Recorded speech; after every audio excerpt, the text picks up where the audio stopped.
And welcome to Fixing South Sudan, your ideas for building the new nation. I am Adingor.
This week, as the Ministry of Federal Affairs of the Republic of South Sudan, in collaboration with Dolco Media, is bringing to you the forum on federalism in BOR, the capital of Jonglei State.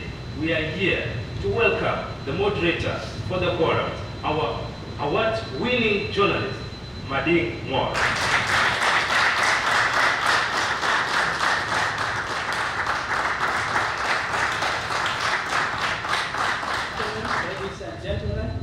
Before we kick off the show, I would like to welcome the panelists one by one.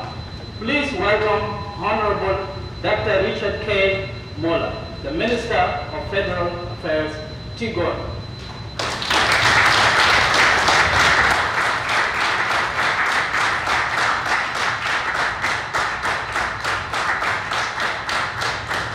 Please welcome Honorable Dr. Ding Apol Ding, Deputy Governor, Jonglei State, and a member of Working Group on Federalism.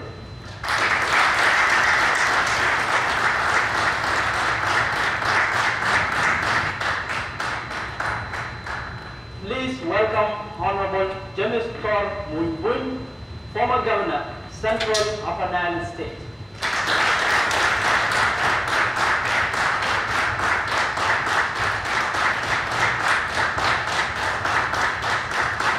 Please also welcome Honorable Darwish Lampoch, SPLMIO, member of National Liberation Council and a member of Working Group on Federalism.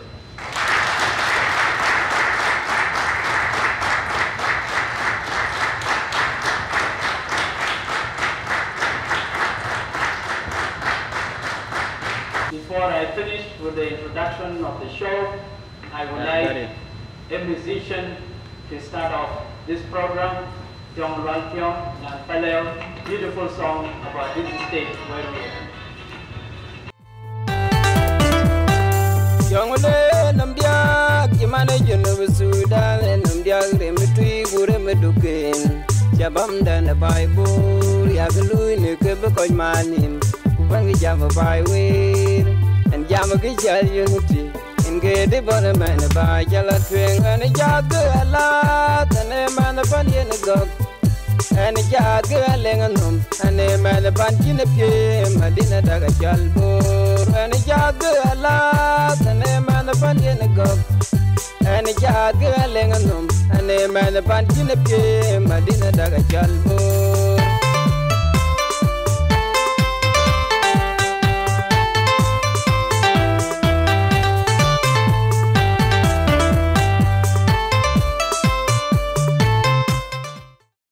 Hello and welcome to Fixing South Sudan, your ideas for building the new nation. I am Adingor. This week on Fixing South Sudan, our Fixing Governance panel comes to Jonglei State in Greater Upper Nile in a nationwide dialogue on issues of governance. How can power and resources be shared equitably to the satisfaction of all our people? Can the adoption of a federal system fix the nation by reducing conflict and feelings of marginalization?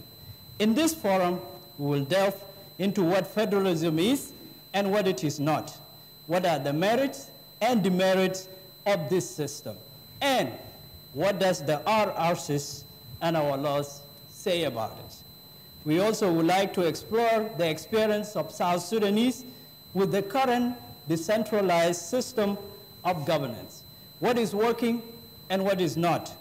How would issues of legislature be dealt with in a federal setup? Joining us right now, right here, Park Palace Hotel, BOR, Jonglei State, our distinguished panelists, Honorable Dr. Richard K. Muller, the Minister of Federal Affairs, Honorable Dr. Ding Akol Ding, Deputy Governor, Jonglei State, and a member of Working Group on Federalism, Honorable James Tor Munbun, former Governor, Central Upper Nile State. It's time now to bring in our panelists, and I'm going to begin with the Minister of Federal Affairs to tell us about his ministry and to give us a context for this discussion. I would like to welcome the Minister of Federal Affairs to say something about this discussion, the context of these discussions, and our panelists will weigh in one by one. Welcome. Thank you. This is our first outreach program to the states, and our first visit is to BOR. We are bringing federalism to BOR. My ministry was established as a result of the agreement in 2015, and its continued existence has been confirmed by the RRCs of 2018. Federalism has been stated to be popular demand of the people of South Sudan. As a consequence, the ministry was established to prepare the people of South Sudan for a federal system of governance. If you look at Chapter 6 of the agreement on the parameters of the permanent constitution, it clearly states that South Sudan is to become a federal country based on the characteristics of South Sudanese, and it is to be owned by the people of South Sudan. If it is to be owned by the people of South Sudan, for that matter, we must make the people of South Sudan aware of what federalism is. Federalism is a system of governance whereby powers and our resources are devolved to lower level of governments. That is to say, powers are devolved from the national government to the states, and from the states also to the local level of government, which is known as the counties. Currently, we have 3 levels of government in South Sudan: the national, which will become the federal, the states will remain the states, and the local government will remain the counties. But how is powers and resources divided between the various levels of the government? In the current system, we have something like a federal system. It is semi-federal, and after analyzing the system of governance, we found that it is not federal enough, because the lower levels of government lack autonomy, and they lack sufficient resources for implementing their programs. At the same time, there is a lot of intervention from the central government into the affairs of the lower level governments. For example, in a federal setup, the people themselves have to participate in the election of their leaders. They elect the commissioners, they elect the councillors. At the same time, the people at the state level elect their governors and elect their members of parliament. And they hold them accountable for their activities. Currently, this is not happening. Elections were held in 2010, but the outcome of those elections have all been eroded. The people no longer participate in the election of their leaders and holding their leaders accountable. Under the decentralized system, now all governors are being appointed and removed by the head of state. All commissioners are being appointed and removed by the respective governors. There is no more democracy in the sense that a federal setup would have it. In a federal setup, the autonomy of those levels of government are protected in such a way that no interference or intervention can come from above, and that if there is any amendment to be made to the laws or the laws which affect the interests of those lower level governments, their permission, or in a way they need to be asked whether they approve of changes or they don't. In a decentralized system, it is a system whereby power is delegated from the national level to the lower levels, but at the same time, it can be withdrawn by the central government, and then those powers are removed from the lower levels. It puts those levels of government at a disadvantage. I have a question for you. You said that federalism has been a popular demand for the people of South Sudan. Why have they been demanding federalism? Well, the people of South Sudan have been demanding federalism because they want to see that, one, there is peace in the country. Why we are fighting, why we are conflicting, if you look carefully, the conflict is over sharing of powers and resources. When power is concentrated, when resource is concentrated in one center, at the center, definitely the other parts of the country will not be happy. They would want to have a share in it, and there will be a struggle over power and resources. And if powers and resources are devolved, then the need to have everybody engaged in the development of the country becomes paramount, and the struggle for power will be reduced. Secondly, when we have 64 ethnic communities in South Sudan, these 64 ethnic communities have different history, different cultures, different languages, and different characteristics. And in order to contain all their various local interests, the best system of governance is to devolve powers to the various entities, and the entities can take care of their interests at their own levels as designed by the Constitution. In this way, we will be able to accommodate the interests of all the groups in unity, in diversity. This issue of fear of majority by the minority will be erased, because when there is fear of majority tyranny, the minority always react by using terrorist methods. That would be removed. Thank you for those thoughts. We will come back to you. So let's go to the rest of the panelists. Honorable Ting Akol, we speak of a decentralized system of governance for South Sudan, but there are a lot of challenges with that kind of system. What would you like to say about this drive for federalism, and what is the impact of that? Welcome. Yeah, thank you. I'm a member of the Federalism Technical Committee, and I think this debate is very important for us in Jonglei States. Time has come for us to debate our issues, and you know, federalism has been here in South Sudan since 1947. It was a race, and it has been on and off. But the issue now is that we currently in a decentralized system of governance. A decentralized system of governance where you delegate powers.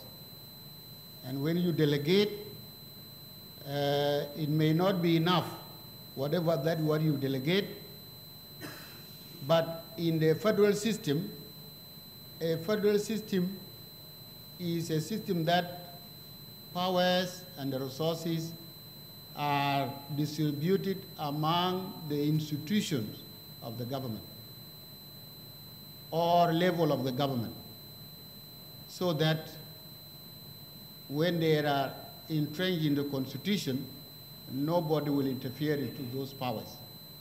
And if there are any interference or any conflict, you will go to a constitution, you go to judiciary, because there is an independent judiciary at the arm of the government. So to us, we see that from the experience that we have seen how the decentralization has been working, and we move to the level, to the other level of the system of governance. I think we are almost prepared to move to federal system, the way we have been doing things in decentralized system. Let me begin with the local level where you have served as commissioner in the current setup. What were some of the issues you can talk about? At the local level, one of the issues is that the participation of the people was very, very low. Number two, the resources. The resources don't reach the local level. And then the capacity. There's very low capacity at the local level.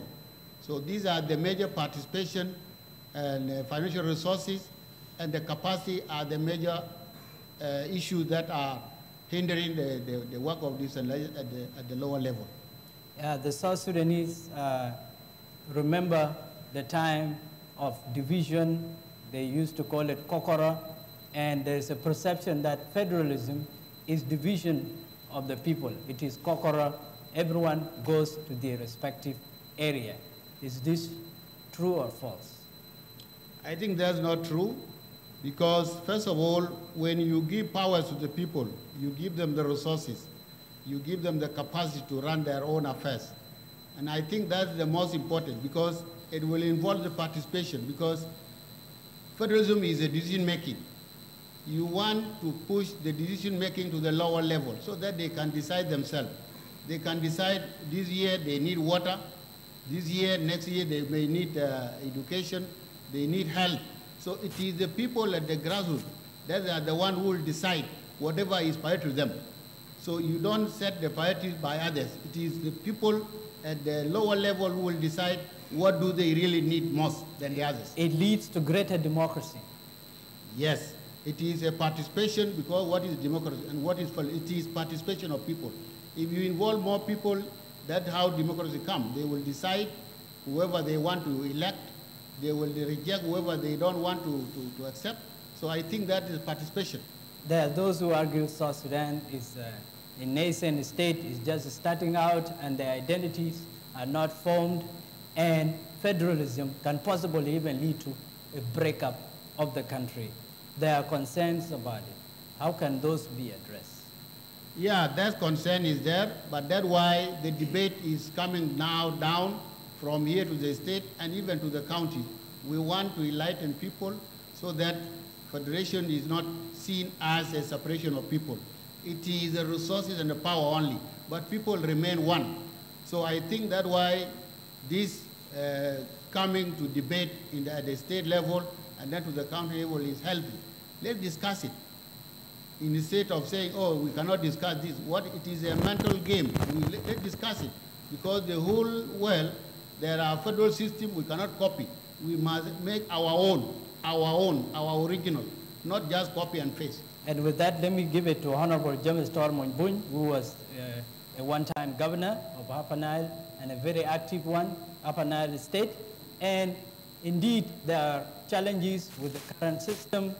It looks progressive, but there are difficulties. And you can tell us more about your experience with the current decentralized system and your thoughts on federalism. Thank you, Madingor, and the audience, plus the colleague, the panel. Yes, indeed, we came here in Jongole to come and share ideas and dialogue among ourselves on the topic of federalism. First of all, before I ventured into the challenges and success in the current system of decentralizations, we need to be aware that, yes, there is a current consensus with the approval of His Excellency the President that let the people of South Sudan dialogue over all the topics, including the topic of federalism. And therefore, coming together is to dialogue and share experience of the past and the current situation. And more importantly, is also to dialogue in a way that we we take peace serious, because without peace, no federalism. Without peace, there's no going forward. So on the topic of federalism, we are coming together to learn about what will be our responsibilities and the privilege that we are going to enjoy. And in such, with experience, at one time I was the commissioner, then the governor, so all those goes with the experience of within the decentralized system of government. Of course, as the previous speaker put it correctly, that decentralization is semi-federalism, with the exception that there are limitations and challenges that face this. One of the limitations is that, of course, maximum exercisation of democracy through election have not been successfully followed. A gap in fundings or the cash flow all the way from the national. Of course, national government make a transfer to a state in which the state is also responsible to transfer to the counties that have not been that successful. Governance issues and the intergovernment linkages have also got some of the challenges. And I think these are the challenges that the people and the citizens, the leaders need to debate upon them. How do we improve them better? So within the context of federalism. As a concern has been raised and as is mentioned earlier, and one time Honorable Michael McQuay put it that, okay, let people dialogue. The government has given okay about federalism. Let people dialogue. And here we are dialoguing to have a better understanding on how we could comprehend what is this animal called federalism, which we don't know. Maybe we have the mindset, we assume it. It may look that way, or it may look that way, or it may all be good.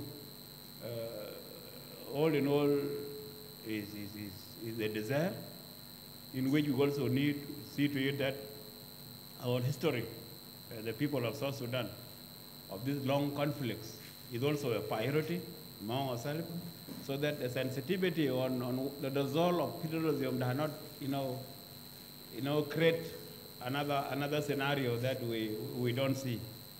So the key success in the previously, we still have those linkages. Our key challenges is that we have been down our responsibility as citizens, also have got a lot of shortcomings. And I think in this, the Honorable Minister of Federal Affairs is quite, I bet, doing a lot of research. And the people themselves, it is also a responsibility of the citizens themselves also to do their whole research and look at the characteristic of type of federalism that we are going to look at, the comparison between the current devolution, which is decentralization of powers, and the real federalism that is enshrined within the Constitution, which is a guiding mechanism, a legal mechanism that will guide it. So I think with this few remarks, based on my experience as I put them, is what I can see the gap of, of budgeting all the way from the national to the state, and the state to the county. Issues to do with governance. There are a lot of shortcomings. Issues to do with democracy, which has been made worse by the conflict. Governor, let's talk the specifics here. When you talk about budget making, can you go more to the point? Are you saying that the resource distribution is uneven, and there is the states are not robustly involved in making decisions about the budget?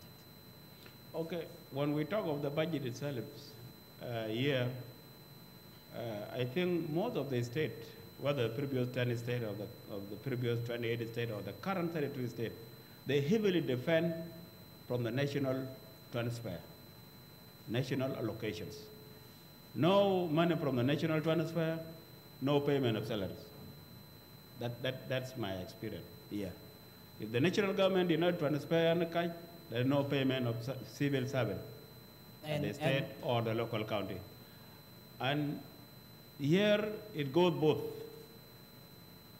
Initially, in the Constitution, the county have to have its own budget, the state has its own budget. Then all this budget is reconciled with the resource envelope from the national government. So there is, and when you projected our resources, our local revenues from the county to the state, together with all what we get from the national government, it is expected by the national government that the national government fill the gap of what you collected and then combine with what you get from the national government. This goes both sides. Yeah. There are shortcomings that what we collect at the state level, together with the local level, they are not even amount to 30% of the total state budget. So what happened later on? You end up waiting from what comes from the national government. So in such case, what happened if it end up expecting from the national government to pay 100% of the total budget? They will facilitate the state and the local government to run the whole activities, including the basic payment, the basic salaries of the civil servant. Again, the budget flow, when the state, whatever come from the national government, coming to the state, then goes to the, there are always shortcomings. Because our responsibilities as a state also have got shortcomings, then the national government has also been having more and more shortcomings, in this case. Then it created a gap. Can we say in summary that in the current setup, in the current decentralized system, there is overdependence, total overdependence on the national transfer? Exactly. This is what the citizens need to know also. As I put it earlier, that the federalism that we are talking about have the privilege and responsibilities. Okay? The privilege and responsibilities. The current total dependency from the national government will also be going, both ways. So as things will go into robust, it is also the responsibility of the state to raise enough resources as much as they can, so that what they get from the national government and what they raise from the local, constitute the total budget of that state. Thank you. Thank you. And let me bring in Honorable Garwich Lampoch, who is a member of parliament and well-versed with issues of legislature and a member of the working group on federalism. He can tell us about how laws are made in the federal system. Welcome. Thank you, Brother Mading, and also I would like to thank the audience. First of all, I'm happy to be here in BOR for the second time after more than 47 years, because I have been here in BOR in 1974, and this is where I start my intermediate school, in BOR Intermediate School here. So I'm happy to be back home. So first, and I'm happy also to come here to set foot for dissemination of federalism and bring understanding to our people about federalism, because there's a lot of perception on federalism, which some of them are even not correct. So as a member of parliament, I have been elected to the parliament in 2010 until this time. Don't confuse it with SPLM-IO. SPLM-IO already got me in the parliament. So what I want to say is this: as a legislature, the first, as you have heard it from the minister, that the issue or the idea of federalism emerged in 1947. After the 1947, the first members who raised the issue of federalism were the 13 members of parliament who were nominated to the national parliament in Khartoum in 1953-54. So these are the first members of the parliament that raised the issue of federalism officially in Sudan. So for that reason, I would say that the idea of federalism is a legislature issue. And when we talk about legislature, we are talking of two houses.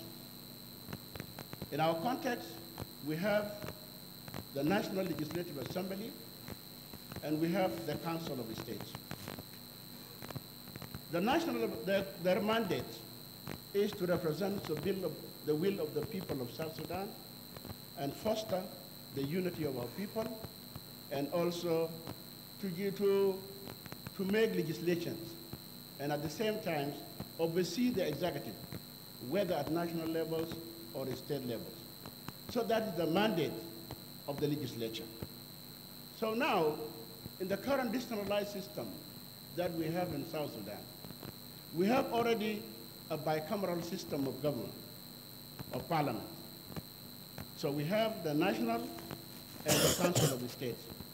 In other countries, you will find the Council of the State is called upper chamber, or sometimes they call upper house, or sometimes they call it upper house, and they call it sometimes Senate.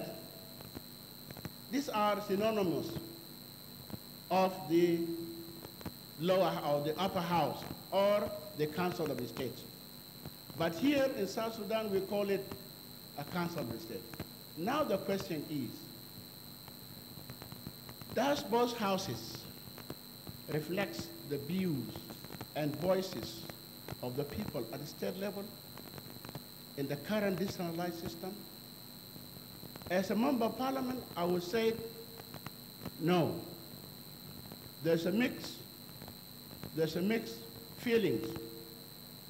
Members of the National Legislative Assembly are elected directly by the people from the constituency, and they represent the people at grassroots levels. So that's why they are called representatives of the people. And they speak, despite that their mandate is to do the national issues and address and also enact laws of a national nature, also they are supposed to assist with the laws that are enacted by the state. The Council of the State is supposed to enact laws pertaining to addressing the interests of the state.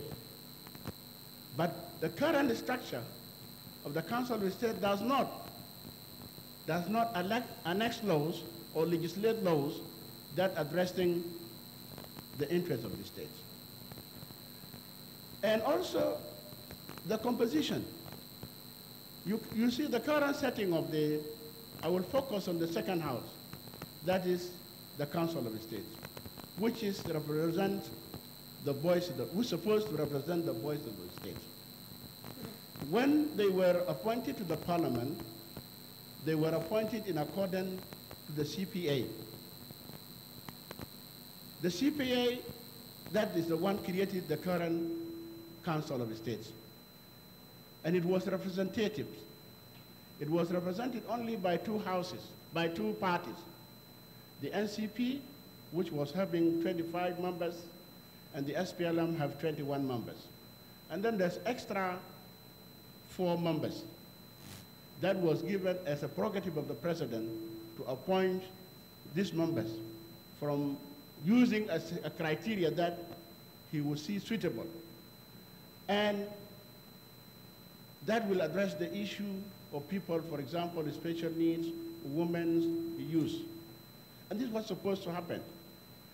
So that's why in federal system, the upper house or the Senate or the Council is formed to address the issue of minorities, the issue of diversity, the issue of youth, the women representation. Say that all the weaknesses, all the disadvantaged group must benefit from that house. But our current Council of the State is now become, I don't want to say it is a dumping place, but it's become an accommodative place for elderly people. And when we are in a federal system, the nature of the Council of the States will change. If we are in a federal system, the nature of the Council of State will change. It will be more powerful, more vocal than the others, because it reflects the voices of the state. When we are nominating people from Jonglei State, these people will be nominated by the people of Jonglei. And when they are sent into the chambers or to the Council of State, they will represent the interests of the people of Jonglei.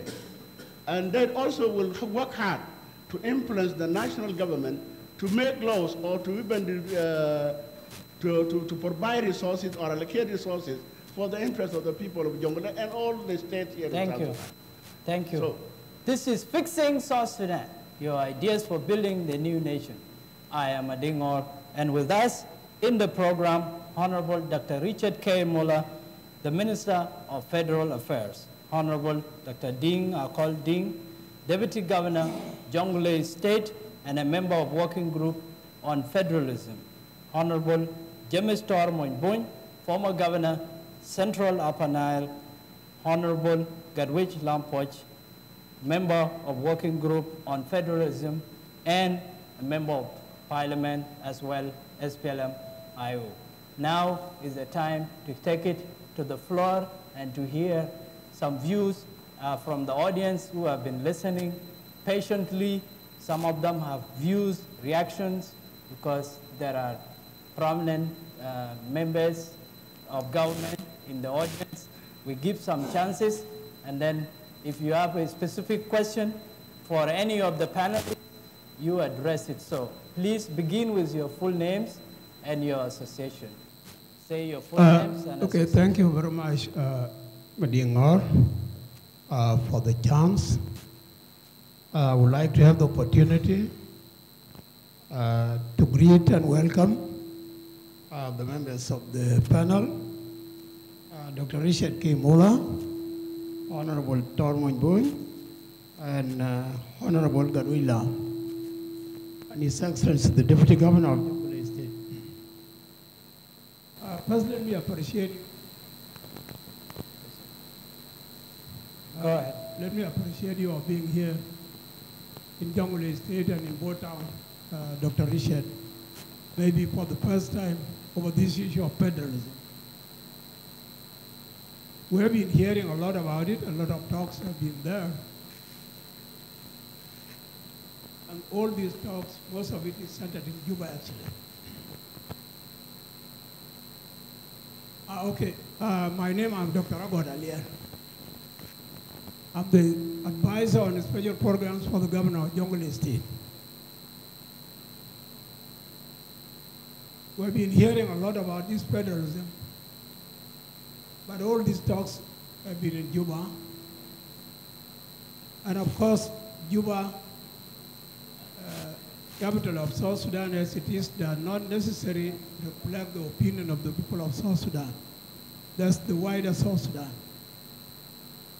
And as a result, you're coming here to initiate these discussions in the states is actually what would reflect the opinion of the people of South Sudan. Not the governments, of course, because those who are sitting here are the citizens of these states. They are not politicians. They will be reflecting their ideas, and they will do their contributions. So we are very happy of you being here. I want to start like this, Dr. Richard. Your first word was that federalism is a popular demand of the people of South Sudan. I think that understanding is an issue of controversy a little. Why I'm saying this, because before we had not had this opportunity or a forum like what we have today,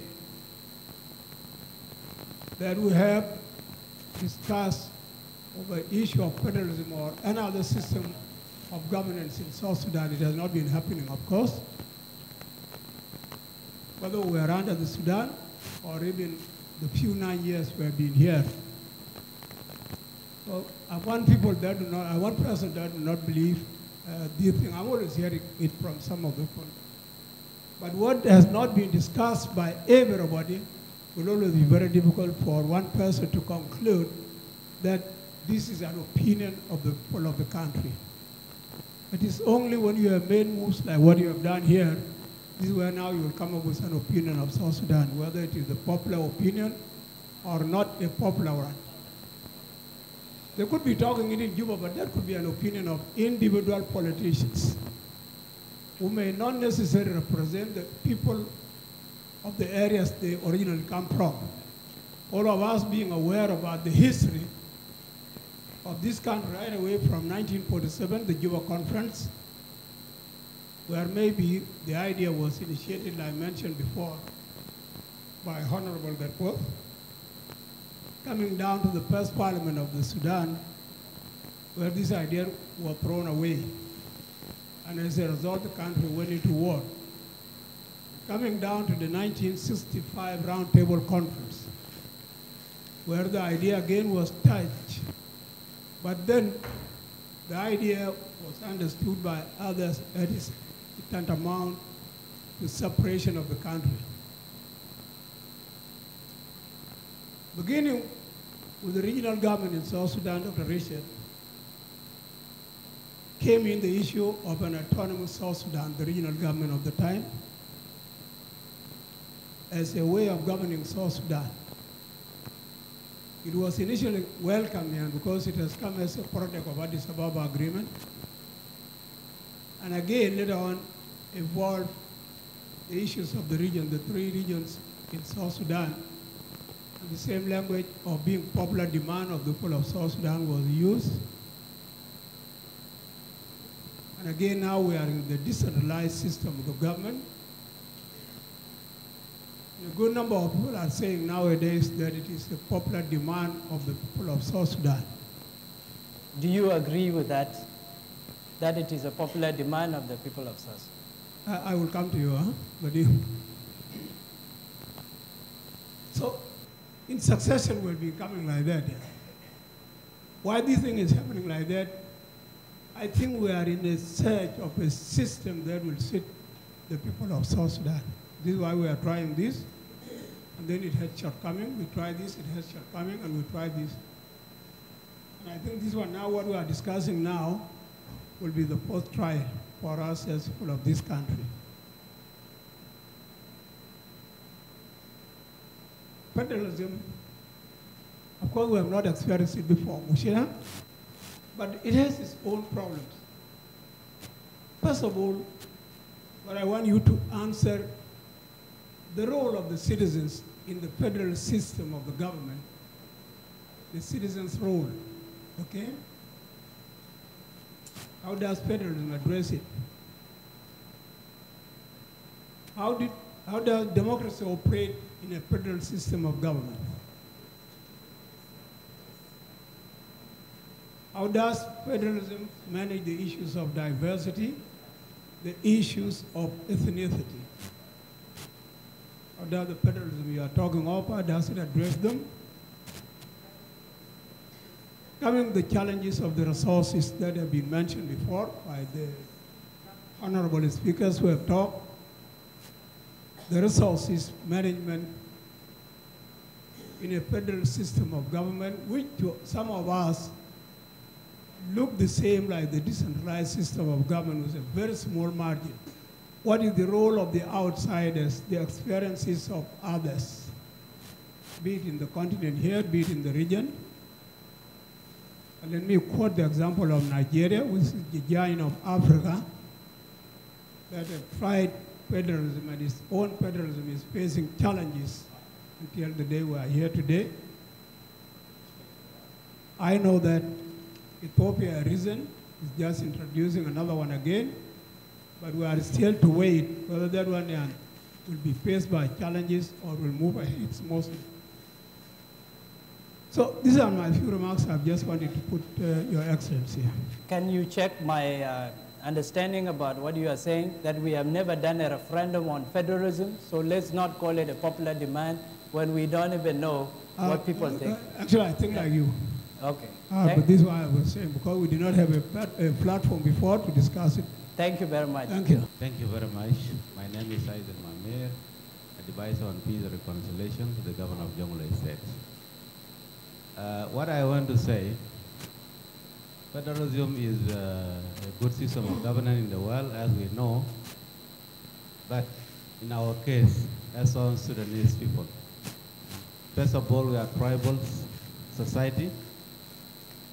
Number two, we never know even how long this war is going to end, because we are fearing. And there is a dialogue in the country, national dialogue. We have also got federalism.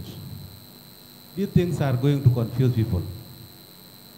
And majority of the people in this country are literate. So, federalism is good, but it is not its time. Let us start with implementation of revitalized peace agreement to stop the war, and then move for national dialogues, and then come for federalism. But these three things or four can never go together because our leaders are not trusting themselves. Thank you. The environment has to be conducive Exactly. for federalism implementation. Exactly. Let me hear from Deborah Shin, a reaction about this discussion, and then we have time for everybody. Deborah. Thank you very much. You feel free to stand up. Okay. Thank you very much. My name is Deborah Shine, and I'm here, the head of office for UNMISS in Greater Jonglei. And what I would say is that federalism needs to be a discussion by the people and for the people, and it will be up to the people to decide on the form of government. And that should feed into moving from the transitional constitution to a permanent constitution. And I want to congratulate everybody for opening up this discussion. So thank you very much. Thank you very much. And he raised his hand first. Thank you. Peter Deng. I'm Peter Deng, Chief Whip in the Assembly. In fact, we are quite, aversive about our mismanagement of resources, decentralization, and federalism. Our sisters, our twins. Federalism is the first twin, and decentralization is the second twin. Now, I do see it as the next stage after we have to set our system right. We have constitution and we have houses who are making laws. Our governance in this part is not adequate. Honorable Richard K. Muller, a minister, a lawyer, an MP, I do see it, a big gap that we are not doing adequate to this effect, simply because we are not accounting our system.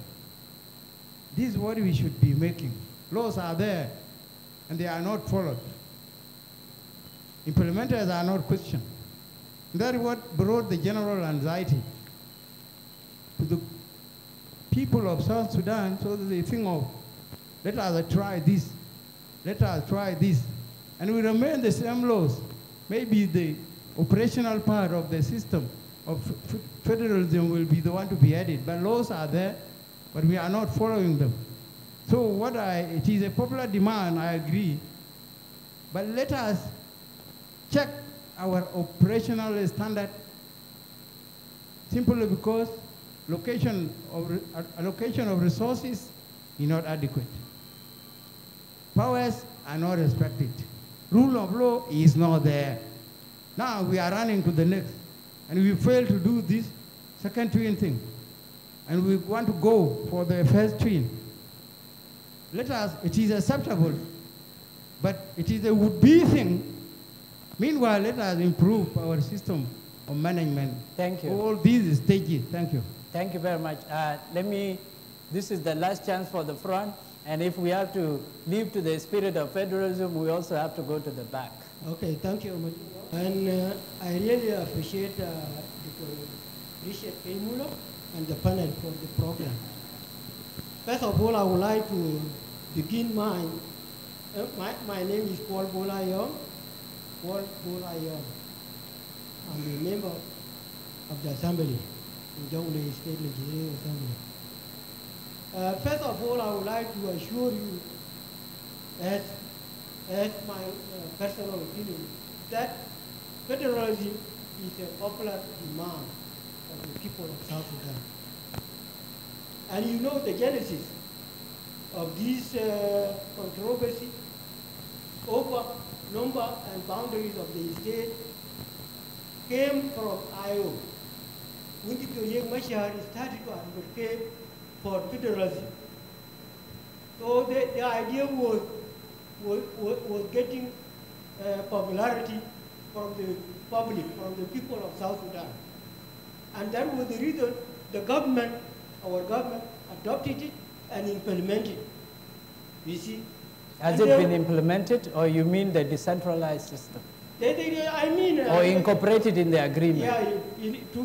Yeah, what I say, it started to divide the country into 28 states up to 32 states, because it was a popular demand. And if it is a popular demand, these 32 states can be turned into federal states. This is what I am saying. Okay. Now, so it is a demand of the people. Thank you. Now, the issue is this. Very quickly, please. Okay. What is the guarantee in case we are going to implement the federal system? What is the guarantee that violations which have been happening during the decentralization, decentralized government will not happen again? Because as Dr. Richard said before, clearly, that people of local government, the state government, will elect their own people without interference from the national government. We have been doing this during the decentralized system. But nevertheless, from the national government, somebody elected at the state level will be removed by degree.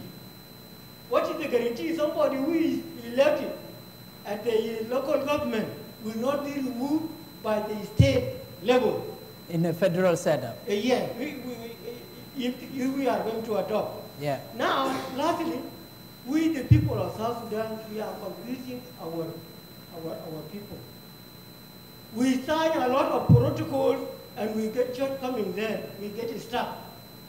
When we say that we are going to East Africa community, we go there and we get stuck. We are trying this and we are trying this and we don't implement them. So let's implement the laws that we have. Thank you very much. Thank you very much. And I'm going to hear from a lady. If there's a lady who has a question, the priority goes to you. If there is no lady, maybe a student. Stand up, please. Say your name and your school. And what do you have to say? Welcome. Raise your voice. Yeah. Let the protocol remain observed. My name is Ajapola Nyat, a student from Greenbelt Academy.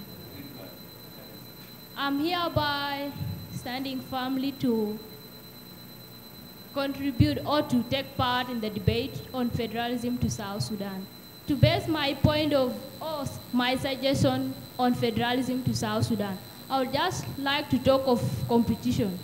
Like, if federalism to South Sudan is encouraged, then the rate of competition will be high, because there won't be anyone who will be idle, because if I stay idle, it will just stick in my mind that the rest of the states are doing good.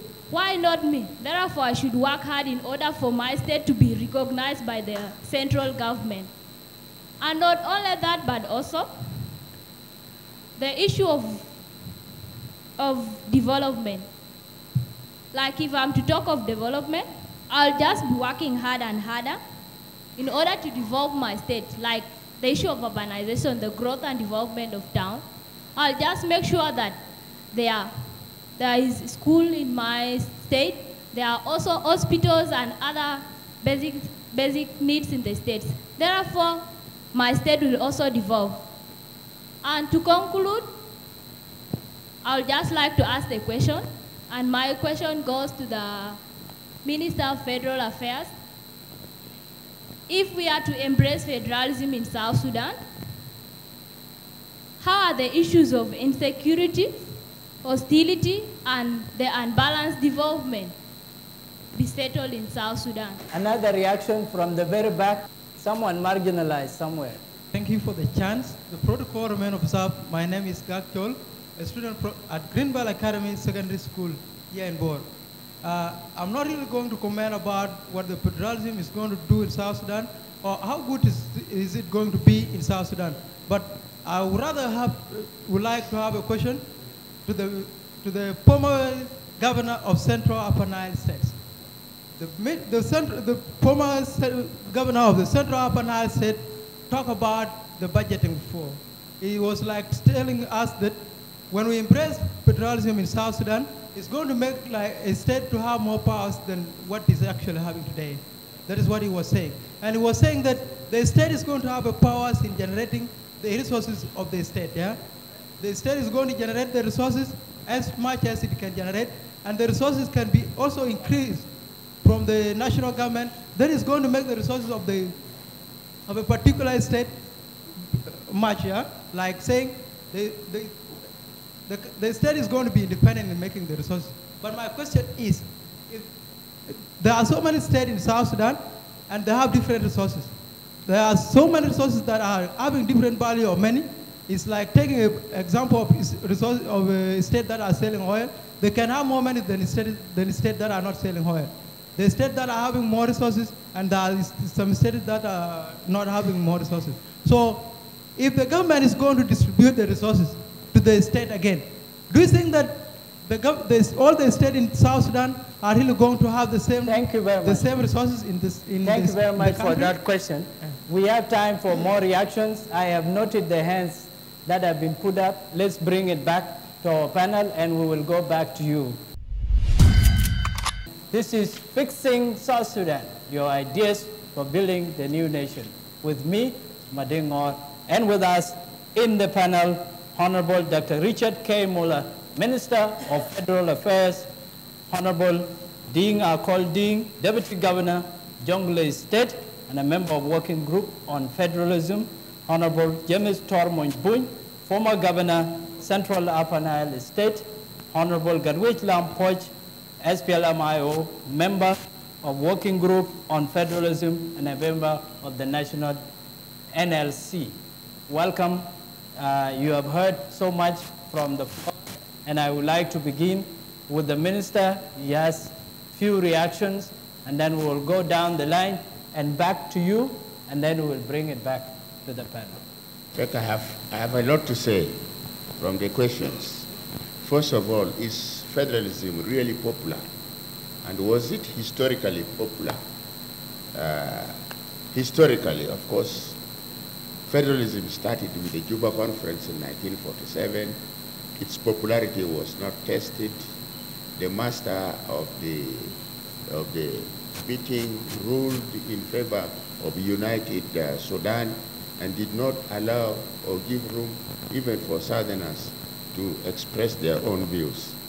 In 65 years, federalism was proposed in the Roundtable Conference in Khartoum, but of course it was not even given opportunity by the government in Khartoum, as they suspected that South Sudanese were going to secede from the country. It was not given political space. In 72, federalism was discussed in the Addis Ababa peace talks.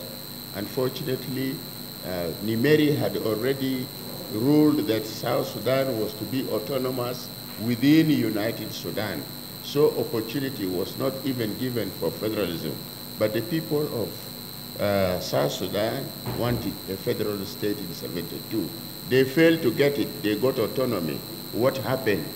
In 1983, there was a breakdown of the constitution. The breakdown led to the war of 1983, which has now finally brought us to an independent South Sudan. That was the history of federalism. What about now? Is it really popular or not? Yes, the agreement, it's in preamble, claims that federalism is popular. Is that a mere claim? I don't think so, because we have seen from the national dialogue the national dialogue of the three greater regions of South Sudan, starting with the Bahr Ghazal and Upper Nile here, then ending with Equatoria, clearly demonstrated to the people of South Sudan and the world at large that federalism is a popular demand and that it should be implemented. I'm sure when the final dialogue takes place at the national level, federalism will also be endorsed by the people of South Sudan. So it is time for my ministry to do its work to educate the people of South Sudan on federalism as opposed to decentralization. Now, what is the role of citizens? The role of citizens is to debate and discuss the different types and options of federalism and make a choice. This is why we are here with you. We and you, we are the citizens of South Sudan. We are currently playing our role by holding this panel discussion, debating among ourselves, and eventually reaching a consensus on what type of federalism we're going to adopt for our country. Yes, federalism embraces democracy. In fact, you cannot have a federal country without a democratic setup. You can have democracy without federalism, but you cannot have federalism without democracy, because democracy does involve the people in participating in the establishment of the government. You start with the electoral system. It is the people who will elect their leaders, and I've already said that earlier. I'm really happy to repeat that people's participation from the grassroots at the county level, to the middle at the state, and to the national level at the national level. So all this, all the way from grassroots to the top, is people's participation. It is democracy in itself, when people can freely, without any coercion, without any force, without any bribery, exercise their political will, their political right. That itself is democracy. And that itself is sovereignty. What is sovereignty? Sovereignty means the people make decisions for themselves. And if we don't make decisions for ourselves, then we are not a sovereign. We cannot claim to be sovereign Republic of South Sudan if all the time we receive directives from above and we implement instructions from above. That is not sovereignty. That is not democracy. And if you are perpetuating that rule, then I think you are trying to oppress the people of South Sudan from enjoying their own political rights. Well, how do we address the issue of diversity in a federal setup?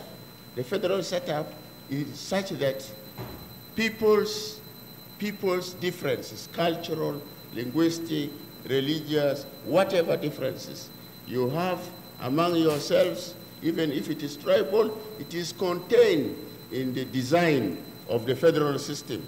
There are counties can take care of some ethnicities.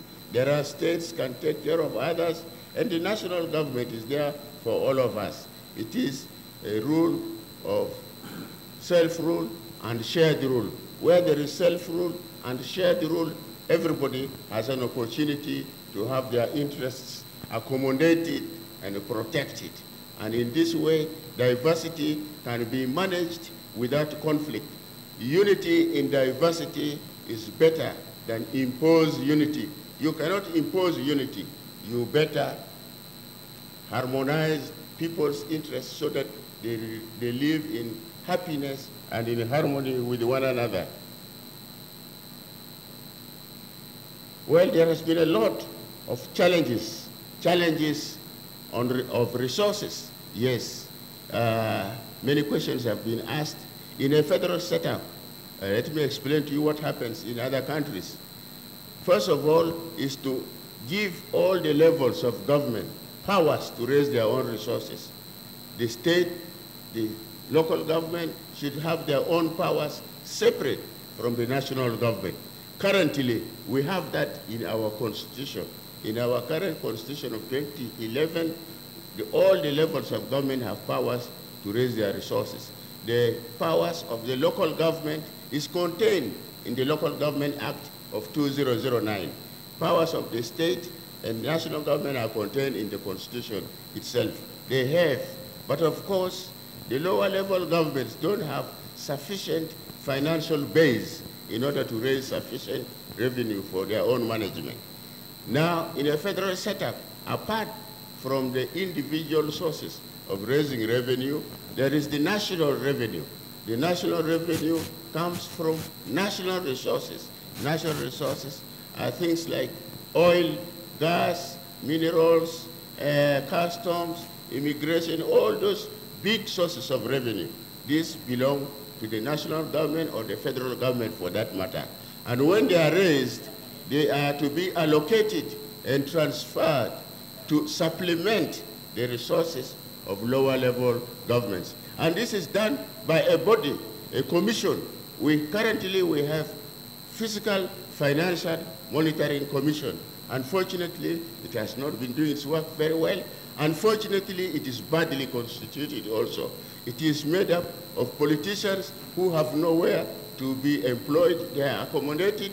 They are not representative of the states. They don't take into account interests of the states, and even their recommendations are not being followed. It is the Ministry of Finance at the national level, at its own discretion of one or two officials, that decides on how to allocate revenue to the various levels of government. This cannot be the system in a federal setup. In a federal setup, there must be adequate financial provision in the Constitution for distribution of revenue. There must be a law establishing a representative allocation commission, and this has to be supervised by Parliament, how revenue is to be transferred, and revenue can be transferred directly from the national level to the state and directly to the county. It does not have to come through the state, whereby state sits on the revenue for the local government as it is being experienced today. This is very unfortunate, and we have to improve on the current system of decentralization, whereby things are dictated in terms of finance by the Minister of Finance and one or two individuals I've already stated before. So we are moving progressively. There is a lot of advantage with the federalism. Even this transfer of funds have to be monitored, and they have to be, people must be held accountable for the resource. The Auditor General must audit all accounts of all governments from the lower level to the highest level. Everybody must be audited, held. We know the disease that we break laws. We are not disciplined. There is no rule of law. If it cannot happen in the centralized system, how can it happen in a federal setup?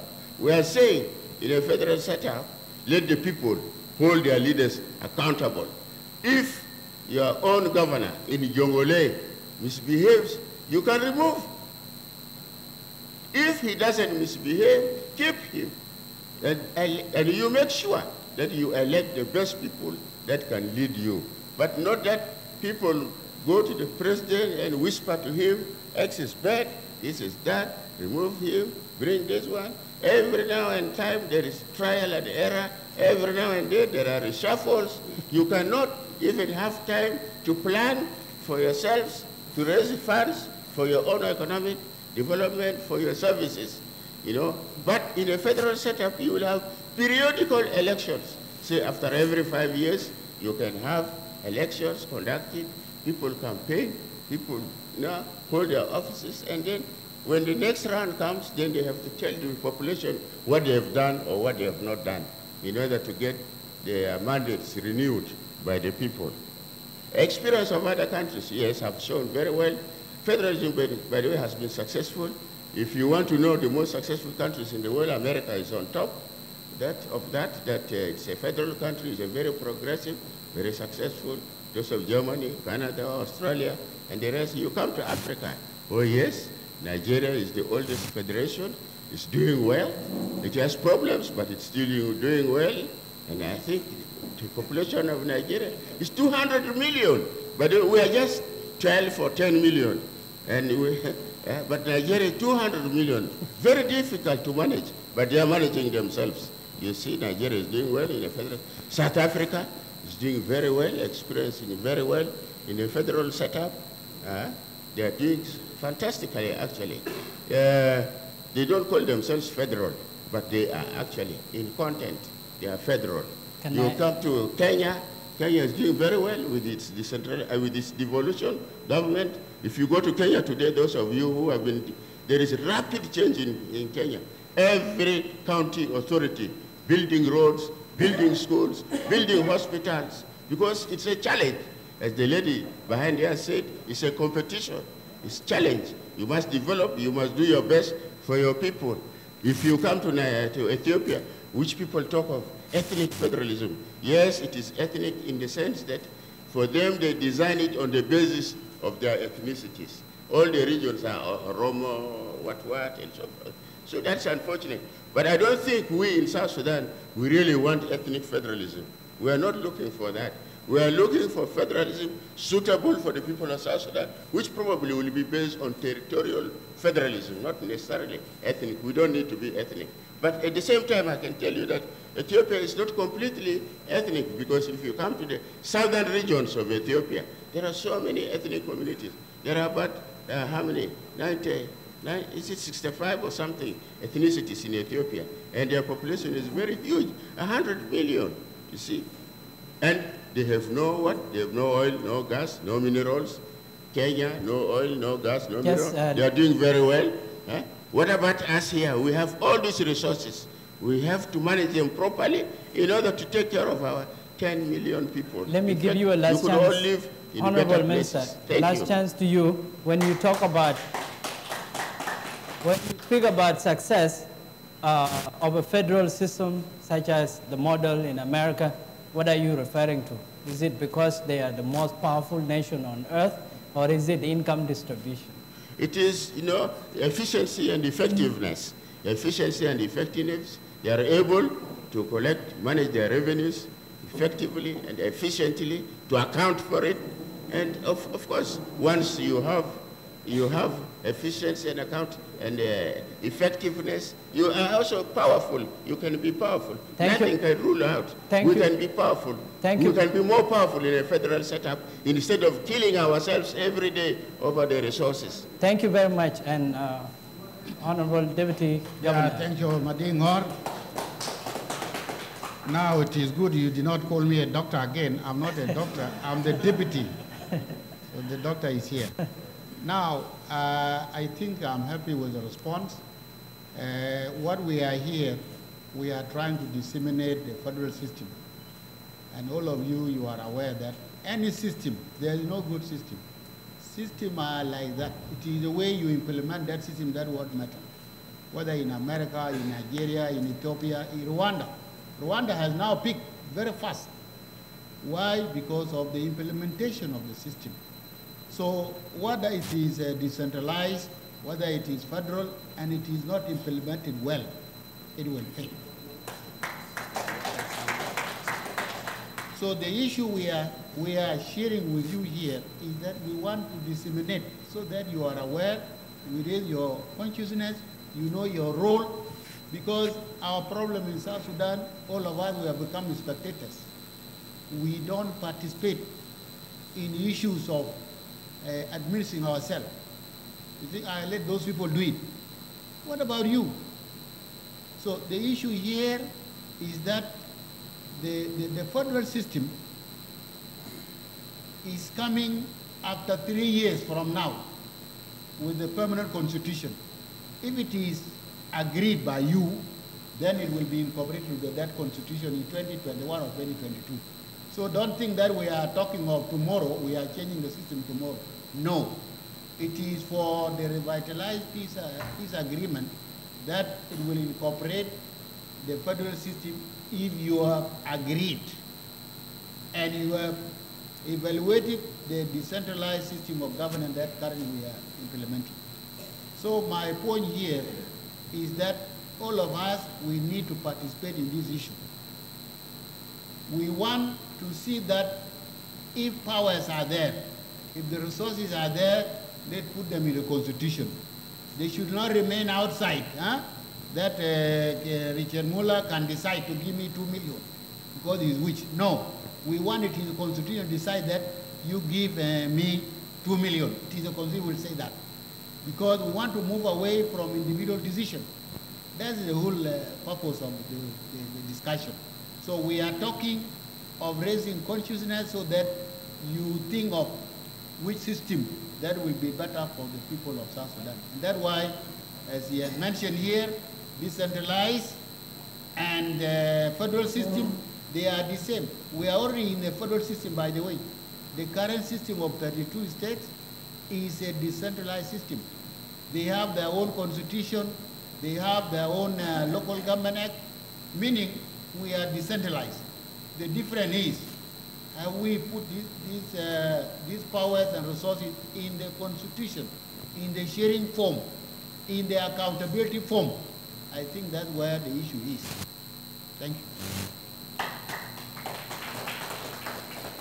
Yeah, one again, I think much of the question has been summarized by the minister. Moreover, there was a specific question that were directed to me, which I also had also been answered. But to shed a bit of more light on this, I think your question was, is to answer yes. Some states may have more resources than the others. Although you have to be aware that resources are categorized. There are national resources, state and the local or the state resources, in which oil, which you mentioned, is one of the natural resources. But there has to be there can be an adjustment of its allocations.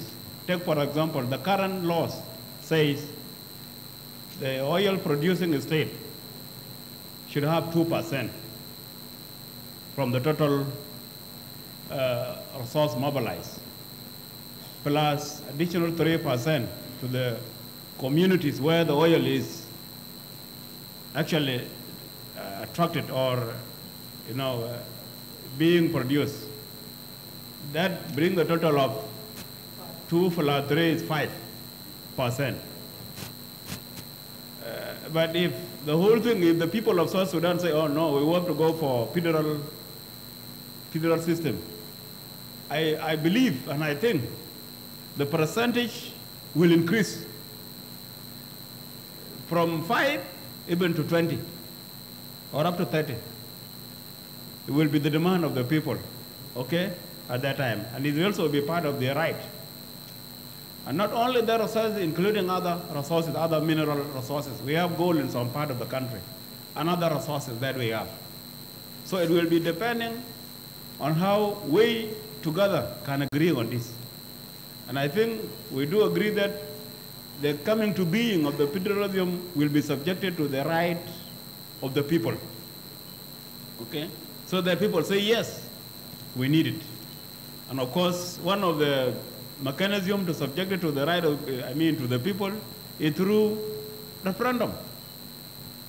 Among other consultations, like one of the consultations that was done in the national dialogues, in which we are soon expecting also the national conference is soon going to take place in the near future, when the revitalized transitional government of national unity is formed. I think that's what they are waiting now. And maybe the same topic will be discussed there. I hope Minister is also in coordination with the steering committee or the leadership of the National Dialogue Steering Committee, so that our delegate who goes from here should be aware on what another, vast topic that they are going to talk about. So I think that's one of the systems. Some of the challenge that I know from the local resource mobilization, as somebody put it before, that there is no any bad system. Actually, the centralized system that we are in now is one of the best. If we would have protected it, implemented it properly, actually we would have even called it a federal system. There's nothing wrong with it. Because me as the governor, when I'm the governor, I have all the powers, the state powers of relieving and appointing, isn't it? Approving the budget. Our state assembly, they are there, debate about the matter. They even have a provision of approving laws, and so forth. However, one of the bad experience that I have also experienced, in resource mobilization, all the counties, the state, once there are goods passing by on transit to another state, you find to it that every county, all the states are taxing those goods on transit. Not knowing that you will be the very same citizen who can fly, who can move from here to Ayot. Then you will end up also wanting to buy from the same good that you have taxed yesterday, whether you are the police or you are the, because in one country, I don't see that it is necessary for, for good on transit to be taxed. And I believe even all the goods that are coming from Juba, either by river or by roads, you find it that they are getting difficult passing through Terkeka, coming here to BOR is becoming worse. Going along the way on the road, before they reach Malakal, Kalas, the value of that good is done. It is useless, it does not bring it value. It is upon the trader either to leave that business or they shoot it up and avoid unavoidable prices. So going all the ways, plus the road block, or even all the way up to from Juba to Bargadal is still the same. So all these challenges are the thing that we need also to bear in mind when we talk of any type of system. How friendly are we going to be with the people of South Sudan? Our attitude, okay? How are we going to abide by the laws and the rules of all these? What mechanism? Okay, could we say, okay, let's hold our hand, then leave the resource collection to the National Revenue Authority? Then when they are collected, of course they will know how much we have collected from this state. How can they be subjected also to allocation and in terms of percentage and all those? These are some of the challenges that we know. However, we bear the responsibility of the citizen of the Republic of South Sudan to make South Sudan a conducive place for all of us. So, and that's why we are currently campaigning that let peace take its whole path. So what we have to do now is peace. And that's why when we move together with IO and the rest of the team, we are building trust. So that the citizen of South Sudan, you have to see that what we are in now is an era of trust building. Let's reconcile, let's forgive one another. Let's give peace a shot.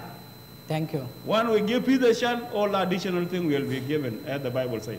Thank you. Shukran. Thank you very much, and I think most of the issues was raised, but I will try to fix some of the bonds that was left over. First, let me start with the issue. I think there's a little mix of understanding between decentralization and federalism.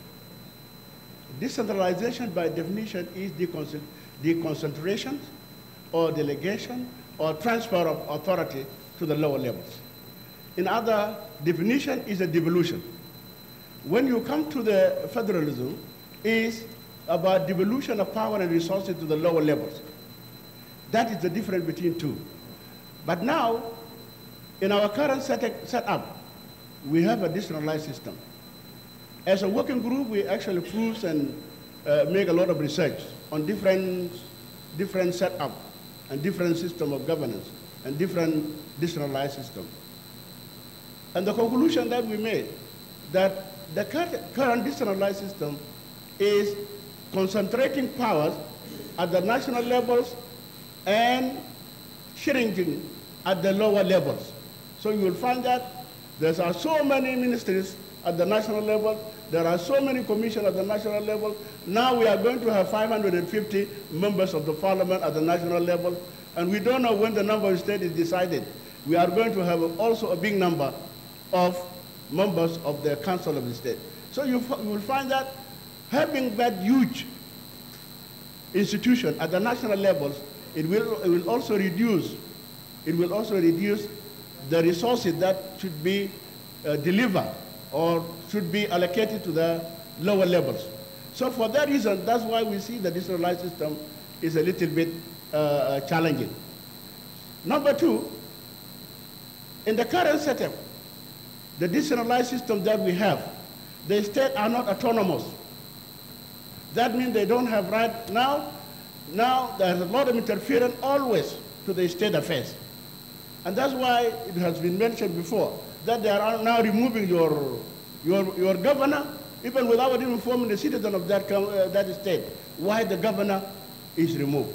Because there are lobby groups who are lobbying in Juba, because they want to remove that person, because they don't want him. But that person who is in the positions as a governor is supposed to be removed by the people who elected him.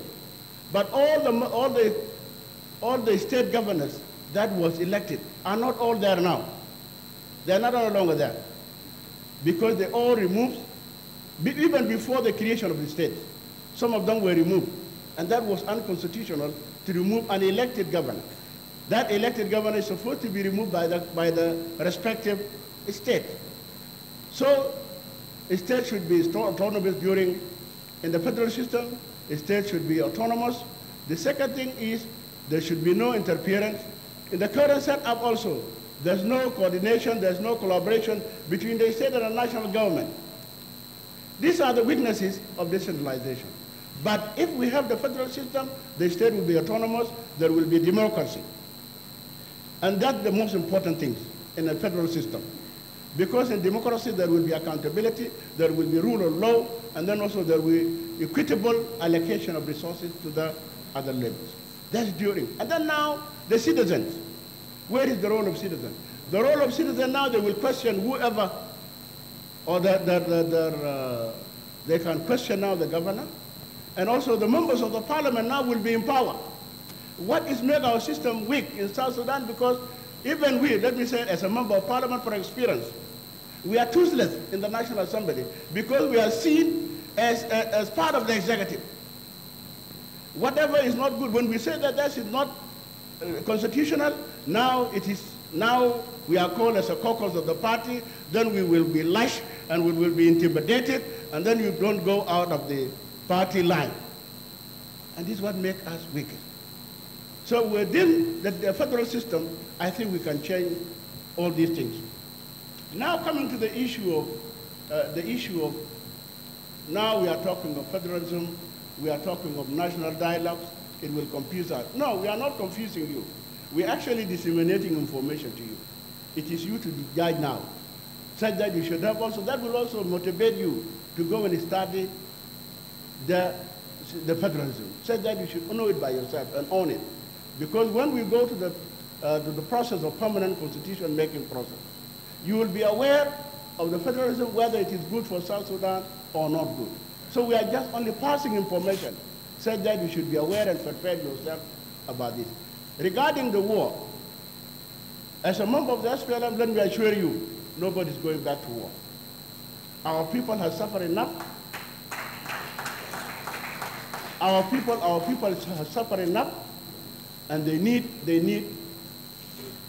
to be served. We need to deliver services, and we cannot serve our people unless we have a conducive environment. A conducive environment that will enable us, the state here, to deliver services. Thank you. Now, the issue of resources, let me come with the issue of resources and make it practical. And these are the things that are confusing us. Now, there's a discovery of oil in Jongle Estate. There's a Block 2 and Block 5 that has been discovered in Jongle Estate. When the exploration is done, what is going to happen is this. During the federal system, now it will not be only 2% that will be given to Jongle Estate. Jongle Estate now will have a say on the percentage that is going to be given to the state. It will be divided between because it is a national resource, it will be divided between the national. For example, maybe we will decide that, okay, the national government should have 40%, and the state and the producing state should have 60% of that income. And then also the community that the area that the oil is discovered in will also be given a certain percentage that they will also develop that thing. Because in the oil, I was a chairperson of energy and mining in the parliament. The Petroleum Act stipulated that the people who are living in the oil-producing state should be given a social responsibility. There will be social responsibility towards that people whom the oil is discovered in that area. So they should also be given a percentage. That means that company that is going to operate in that area should build a permanent house to these people, should provide health services to these people, should build a school to these people, because these are social responsibility for these people who are in that area. Thank you. Another issue, the environment. Thank you. The environment. We'll come back. We'll come Okay. back to that. Thank you. We take it back to the audience for the last time, quite briefly, and then we will bring it back to the panel to hear their concluding thoughts. This program is called Fixing South Sudan. And the question that they will answer, to what extent can federalism fix South Sudan? I have a long memory about some of the people who put their hands up, and now all their hands are up. Put it here.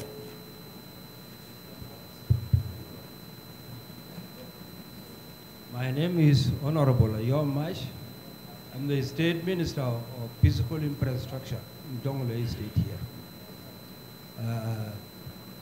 The protocol remains observed. I really very happy with the way Honorable Dr. K. Muller defined the federalism in a state.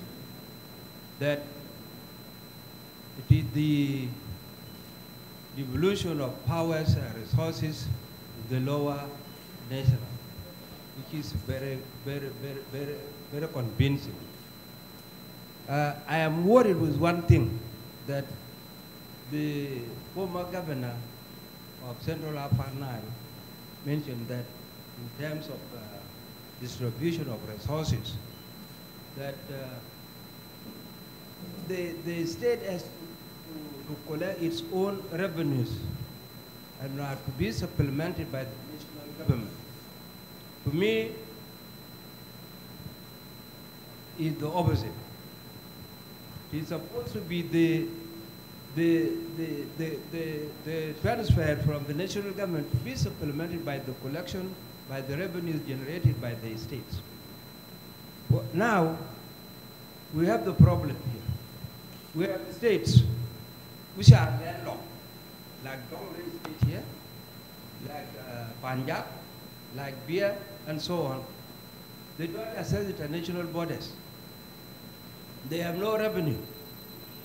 I don't know, Honorable James, how you can address this issue in the system of federalism, the issue of these states without revenues being generated.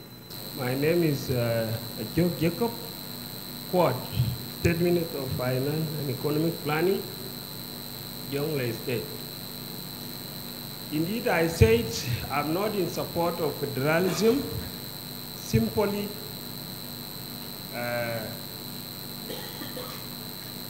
this country, South Sudan,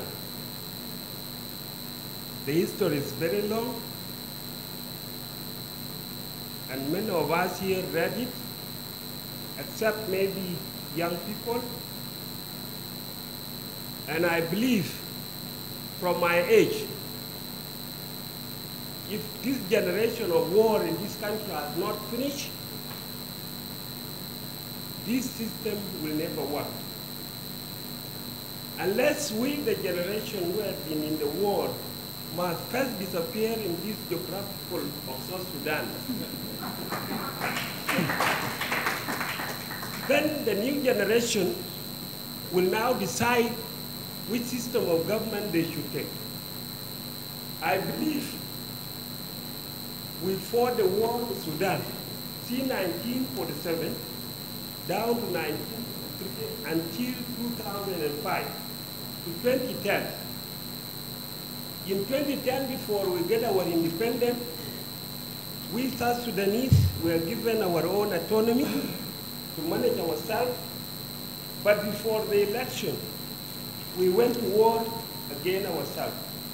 Before 2011, and we were given time to vote. We cannot even wait to vote for our independence. We managed by hook and crook. We voted for a referendum. We got it. Now, after 3 years, immediately, we went to war again. And that war was not the problem of the system. It was not decentralization. It was not federalism. It is our own tribalism. Because each of every tribe needs to have a person. It needs representation. A representation. So we need 64 ministers to be Minister of Finance, not one person. We need 64 presidents. We need 64 vice presidents. Which country is this? So for me, like this war actually, my people, why I demanded our generation to first disappear. In this country. Very quickly, please. Yeah, I'm coming in. Most of the tribes in South Sudan, and particularly we, the Dinka, we are the laughing matter in this country, simply because we don't bother any country. We are in the center of South Sudan, and that is why most of our people are disadvantaged by the war, and especially education. Now go to the region. Greater Equatorial regions, there are a barrier of Uganda and barrier of South Sudan goes that way to the Central African Republic. You move that way. You come this side of Akpana and you will find the Nuer and Anua this way. And you cannot find in the world a Dinka of Uganda or Dinka of South Sudan. What's your point? So my point is here. There is great trauma. How are you going to address this trauma? Change the people and then change the system later. That is the question. Okay, thank you very much. I'm Daniel Deng. I work for Jonglei Institute for Peace, Democracy and Development, a civil society organization based in BOR. My question goes to an MP from National Legislative Assembly. My dear Honorable MP, a role of a member of a parliament or a role of a parliament is to represent the will of the people, the voice of the people. I have been hearing from radios that federalism is a popular demand from the people of South Sudan. My question is, was there any petition submitted to National Assembly which has brought the creation of the Ministry of Federal Affairs? Thank you. Thank you very much. My name is Anyang Mabie. My question is based on this. Anyang. Your name? Anyang. What I heard from one of our colleagues, how when there is can be chosen or be appointed from the central government or from the president of South Sudan, he say you have a power to say we don't want this if it's not doing the will of the citizen of a certain state. But what I know, it cannot be happened because you have a power for a person who you are elected. And when we are not elected, that governor, we have no power.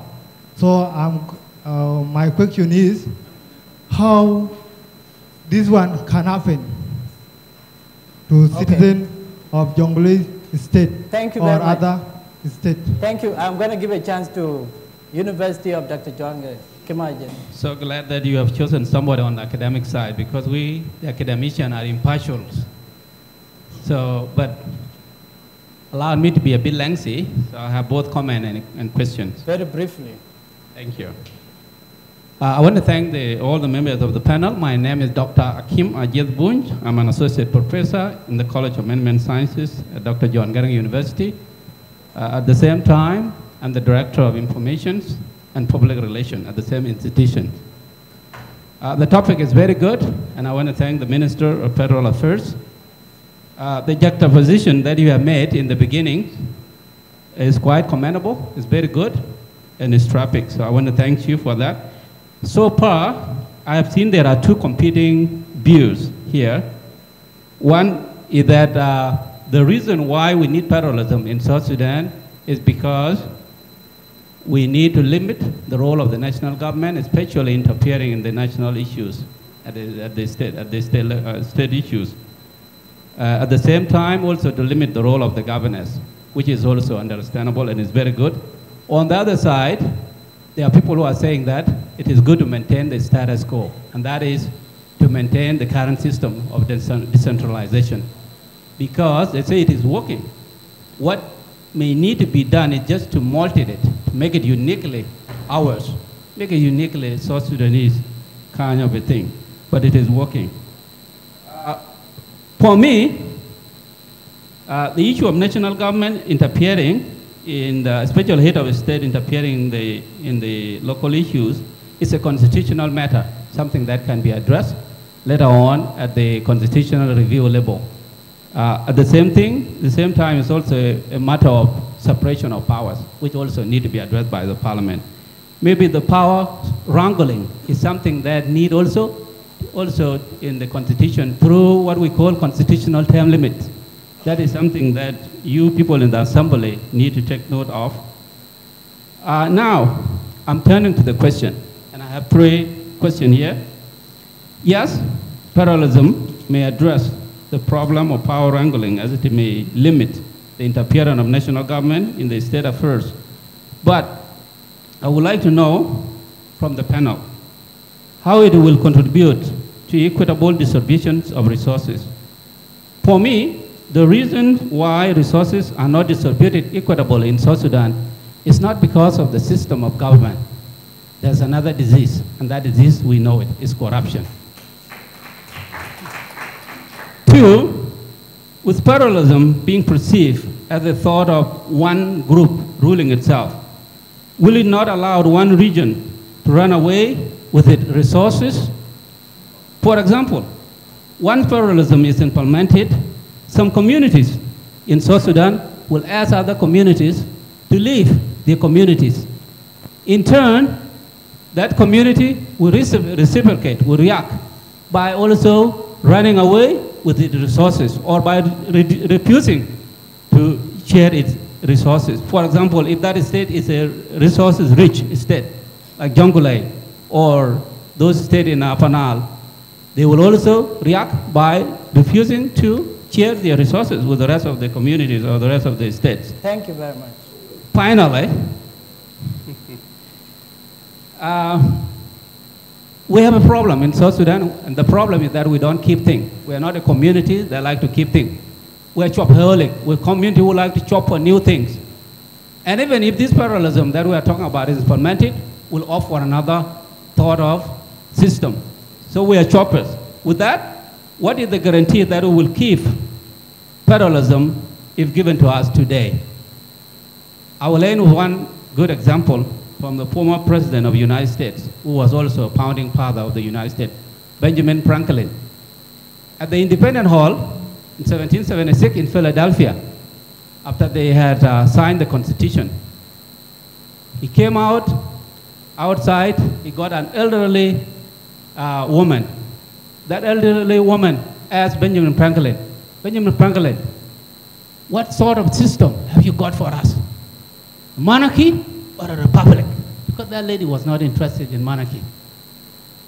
Then Benjamin Franklin looked at the lady puzzlingly and said, Madam, what we have got for you is a republic.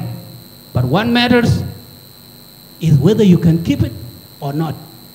And we are going to keep it and fix it at the same time. Thank you. My name is Johanna Mayolifai. I came with the invitation from John Graham University. In fact, we are very satisfied with the explanation from two explanations done by the panel. In fact, actually, what they call federalism, I do agree with federalism. And the issue of federalism has been explained by His Excellency the Minister and other colleagues who talk about it in 1947. In fact, what I can say about federalism is that our people, they call it federalism, they are very happy with the name federalism, but they don't know what are the good things that can make federalism be palatable. They don't know. Like now in 1983, when South Sudan is divided into 3 regions, people were saying that everybody should move to his own region, beg and ethnic belonging. This is not the federalism. It was a completely different thing.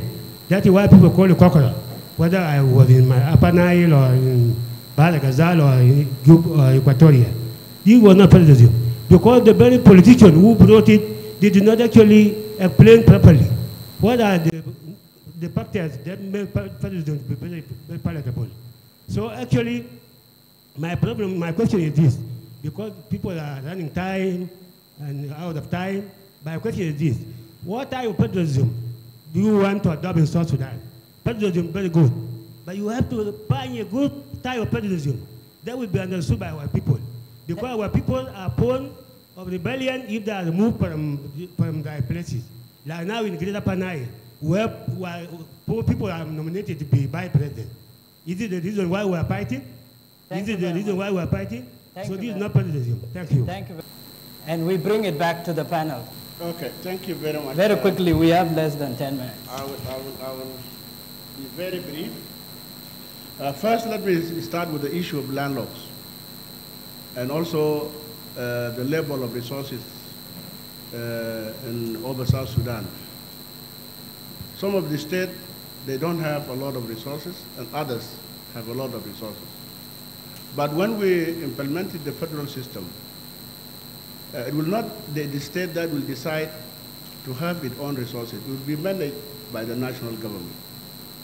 When that resource is a national resource, then now they will decide to allocate or to divide the resources that produce and the revenue that generated from that state based on the criteria that will be set by the government. So nobody will run away from their own. Then now they will address the issue of the state who are landlocked. Because there will be equitable distribution or allocation of resources to the disadvantaged states. For example, in Upper Nile, maybe the governor will help us in that.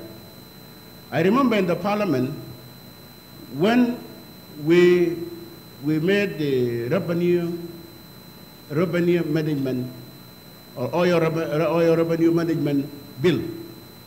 We allocated 2% to the state and 3% to the producing, to the community. And then also the neighboring counties was also allocated some percentage, said that also they should benefit from the oil producing area. So there will be, this issue will be addressed in the federal system. Then the issue of, let me say to my brother Jacob that no, we don't want any generation to disappear. We want all the generation to live. And our generation, we are the one who messed this country. So that's why we are trying to fix it before you disappear. Because if we fail to fix it, nobody will come and fix it. So we will make sure that you, our children, and our young generation are not going to disadvantage from our mistakes. You have to clean your own mess. We have to clean our own mess before you disappear.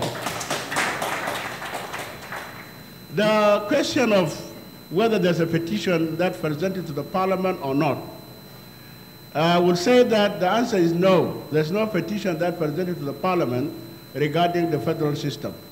What was the idea of federation, or federalism, came as a result of negotiation during the 2015 agreement and also the current revitalized peace agreement, where parties to the conflicts agree that the best system of government for us is to go for federal system. As a result of this, that's why we have the Ministry of Federal Affairs.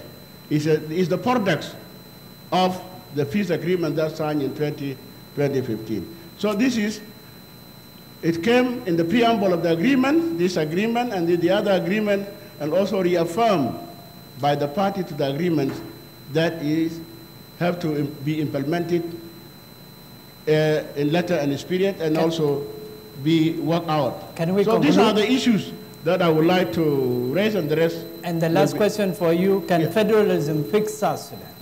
Yes, federalism can fix South Sudan because it can address the issues of diversity and the issues of marginalization. It can address the issue, it can manage the conflicts, diversity, democracy in South Sudan, and equitable distribution of resources in South Sudan. Governor, very quickly, very telegraphically. Yeah, I think we are going very well. Let me quickly run into the question or the comment of Honorable Gagchul. Honorable, I think we are in the same box. Either we get the resource from national government, then top up by the state, or the state generated its own activity, then top up by the national government, or top up by the state. Is either the same. But what matters is that what you get from the national government does not come budgeted, came as a lump sum. National transfer to the state. But it is you, the state, to budget your own resources. The resource envelope that you have here and what you get from the national government is what you budget. And how do you go about it? It goes about, first of all, you have to look at your capacity, your expenditure. Take, for example, in Jonglei here, how many counties do you have? You may have more counties than what I have in Central Upper Nile. In Central Upper Nile, I used to have 6 counties only. So what resource do I pay those? Might be less than what you need in Jonglei. Some states have got more ministers, for example, more advisors, more technical advisors. And all these are taking huge resources. So it is upon you, the state, who plan your own budget based on your resources. What you get from the national government might be equal to what I receive, but your expenditure demand more. So it is up to you, how do you top it up? Can federalism, can we wrap up? Well, when it comes to federalism, it will look the same, because within the federalism, you will create your nature, your system, the same county that you have in the federal, Jonglei become a federal state. It is up to Jonglei to determine the number of counties that they are going to have. And whether they will remain with the current number of the counties, or they will reduce it. It is up to Jonglei to come up with thought of expenditure that we'll have.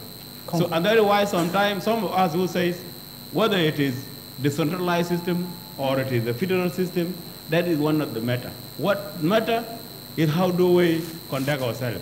And the last Take question, for example, we don't have time for more elaboration. Yeah, Ella, I want to say something. Take for example the shortcoming of democrats that we have, which is very crucial, that we think federalism will fix us. Will fix it. Can it fix Central Upper Nile State? It can State? fix it, but first of all, the major one that will fix us is peace. It's peace. Because what brings all this shortcoming in democracy is because of crisis. If you subjected any area here to go for election, of course, people are displaced, people will not be there. And even today, when there is the ongoing debate about the number of states and its boundaries, some people are saying, let it be subjected to referendum. Others are saying, where are the people? Majority of people are displaced. Yeah, thank you It very has much. nothing to do with federalism or the decentralized system. Thank you very much. So it is all about peace, and it's all about what we need now. Peace first. However, we want to fix South Sudan. Peace first, federalism Peace later. first, peace fix South Sudan. Peace fix South Sudan. Thank you very much. And I'm afraid we don't have time. Yes, thank you very much. I think we have passed the message clearly that time has come for all of us to participate in our system of governance in the country. We are here to correct, because in any system there are mistakes and they have to be corrected. There's no perfect system, but we are saying that without peace, whatever system you put in place and there's no peace, nothing will happen. Development will not happen. If we don't change our character, the way we behave, the way we concentrate on self-interest, and we don't put the public interest first ahead of us, then the system now will not be perfect. So we can fix South Sudan if we are committed to peace and the federal system in the future. Thank you very much. In a minute. Thank you. I don't know. Now, first of all, I want to answer the question whether this is the right time for us to have a debate on federalism or not. Some people have said this debate is too early. We're a young country and that we are still at war until all the current population disappear. A new generation will bring federalism. You see, there are two important types of self-determination. The first right of self-determination is the external right of self-determination, which we exercised during the referendum. And we exercised that right by deciding that we want to be a sovereign, independent state. Immediately after exercising that right of self-determination, we should have exercised the second right of self-determination, which is the internal right of self-determination, which is the system of governance that we need to have. That is long overdue, and therefore I'm saying this is the right time. In fact, it should have even taken place earlier. If it had, and we had agreed on the best system of governance for us, maybe we would have avoided the wars of 2013 and so forth. Because we delayed, it is bad governance that has led to all the wars and all the crises that we are facing today. Thank you. So we need to address that. Thank you very much. The other thing is... We will address it into it. Yeah. The other thing is, how do we guarantee the federal system? I think we will guarantee it by making adequate provisions in the Constitution. For example, we'll make sure we remove the power, unnecessary power of intervention from the central government. Thank you very much, Honorable Minister. We don't have time for this. There are so many things. Now, yeah, it's fine, it's fine. Okay, I've said that resource distribution has not been equitable. A federal setup will have a good formula for distributing resources, which I cannot explain now. But let me tell you that federalism itself is the one to bring peace. Federalism is intended to bring peace, not peace to bring federalism. That is the end of the debate on federalism to South Sudan with me, Madingor, in Jonglei, BOR.